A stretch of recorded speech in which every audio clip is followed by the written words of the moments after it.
hello everyone आज मैं दिनर साज बनालू माछेदी करदेटेङा और बिलाही और बोलक मैं केने धरणे बनाइছো आपनालोक अकमान रेसिपि दिलु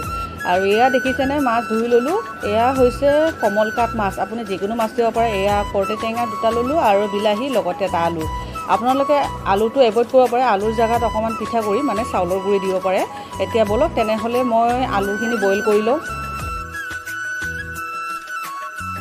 आलुखिनि बइल हब दिलु एतिया निमख और हालधिरे माछखिनि मैं सानि लम सानि लय और लाहेके माछखिनि फ्राई करिम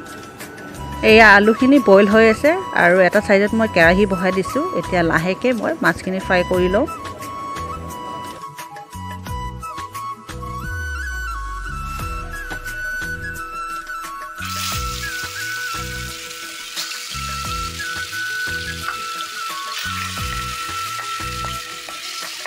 माछखिनि फ्राई होৱাৰ পিছত এতিয়া মই এয়া দিছো करदेटेङা আৰু বিলাহী বইল কৰি লিছো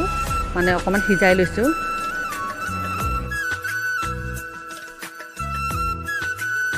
এয়া মাছখিনি মই বেছি ফ্ৰাই কৰা নাই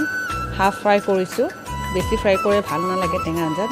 আৰু এয়া দেখিছেনে আলু বিলাহী আৰু करदेटेङা সিজি গল আৰু এইখিনি মই ধুনিয়াকৈ অলপ পিটিকাই লৈছো মানে পানীৰ লগত আৰু যেটো পানীত মানে गरम কৰিছিল সেই পানীৰে কৰিছিল কিন্তু বহুত গৰম হৈ আছিল সেইকাৰণে মই মেশ কৰা মেকাৰ দি অকমান কৰি দিলু এয়া পিটিকাই লোৱাৰ পিছত অকন পানী এড কৰিছো অকন পনিয়া হলে ভাল লাগে টেঙা দি মাছ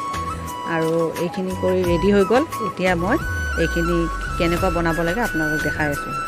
আৰু এয়া মাছ ফ্ৰাই কৰা তেলখিনিৰে দিলু এয়া মই শুকান জলকীয়া দিছো লগতে মই কলা সৰিহ অকন ফুটাই লম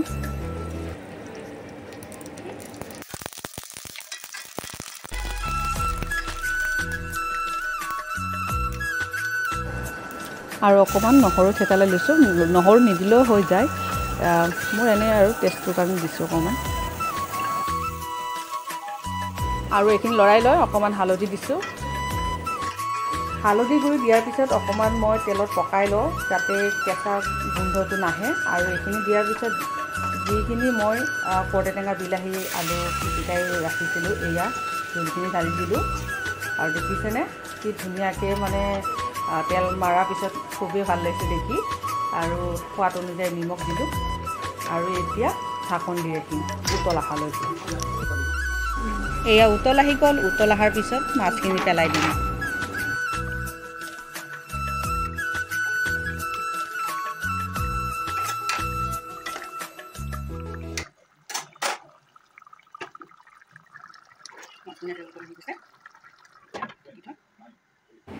এয়া মাছখিনি দিয়াৰ পিছত দেখিছেনে কি ধুনীয়া উতল আহি গৈছে আৰু দেখিয়ে খাওঁ লাগিছে নাই আপোনালোকৰ মোৰ কিন্তু গৰম দিনত খুবেই ভাল লাগে টেঙা দি মাছ আৰু নেমু দিও খাই ভাল লাগে আপোনালোকে যদি আৰু ৰেচিপি টেঙাৰ ৰেচিপি যদি বিচাৰে তেনেহলে মোক কমেন্ট কৰিব মই নিশ্চয় আপোনালোকক শ্বেয়াৰ কৰিম আৰু মই ৰৈ থকা নাই আৰু লগে লগে ভাত ৰেডি কৰিলিয়ে খাবলৈ আৰু আপোনালোকৰ যদি ভাল লাগিছে লাইক আৰু শ্বেয়াৰ কৰি দিব